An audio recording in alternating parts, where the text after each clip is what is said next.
YouTuber Prasad బెహ్రాను లైంగిక వేధింపుల కేసులో హైదరాబాద్ పోలీసులు అరెస్ట్ చేశారు.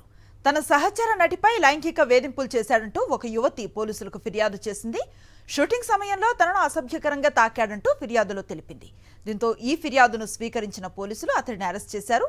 పెళ్లివారం అండి అనే వెబ్ సిరీస్ టైంలో తనను లైంగికంగా వేధించినట్లుగా యువతి ఫిర్యాదులో తెలిపింది.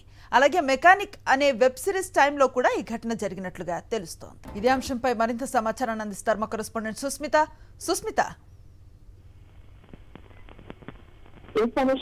ప్రసాద్ బొంగా అనే వ్యక్తి పైన కాంచన్ బన్నే అనే ఒక యాక్టర్ కంప్లైంట్ చేసినట్టు కూడా తెలుస్తుంది. ఏదైతే షూటింగ్ పెళ్లి వారం అండి అలాగే మెకానిక్ ఈ రెండు వెబ్ సిరీస్ చేసే టైంలో అతను ఆ మహిళపై కూడా అసభ్యకరంగా ప్రవర్తించారు అనే కోణంలో కూడా తను కంప్లైంట్ చేసినట్టు కూడా చెప్తున్నారు. అయితే పూర్తిగా డీటెయిల్స్ కూడా పోలీసులకు సబ్మిట్ చేసినట్లు కూడా చెప్తున్నారు. అయితే పూర్తిగా కూడా చాలా వరకు అసభ్యకర ప్రవర్తన కానీ మాటలు కానీ ఆ వ్యక్తి ఆ మహిళతో చూపించినట్టు కూడా చెప్తున్నారు. అయితే ఈ వెబ్ సిరీస్ సమయంలో ఫస్ట్ పెళ్లివారం మంది సమయంలో చాలా అసభ్యకరంగా ప్రవర్తించడంతో 1 year గ్యాప్ తర్వాత మళ్ళీ అతను అపాలజీస్ చెప్పి మళ్ళీ మెకానిక్ వెబ్ సిరీస్ కూడా మళ్ళీ తనని పిలిచినట్టు కూడా చెప్తున్నారు. ఆ సమయంలో కూడా అదే విధంగా చేయడంతో చాలా వరకు ఇదే విధంగా జరుగుతున్నది అని చెప్పి పోలీసులు కూడా కంప్లైంట్ ఇచ్చినట్టు చెప్తున్నారు. అయితే కొన్ని సెక్షన్ల కింద అతనిపై కేసు నమోదు చేశారు. అయితే ప్రస్తుతానికి రిమాండ్ కు పంపించినట్టు కూడా తెలిసింది ప్రసాద్ బెహ్రాను. అయితే తన బ్యాగ్ బాగుందంటూ ఈ విధంగా చాలా వరకు అప్రాప్రియేట్ లేకుండా చాలా వర్డ్స్ కూడా ఆక్వర్డ్ గా మాట్లాడినట్టు కూడా సమాచారం. సో తన తగ్గట్టు కూడా చర్యలు తీసుకున్న పోలీసులు అయితే అతన్ని రిమాండ్ చేసి తరలించారు. అనుశ్రీ.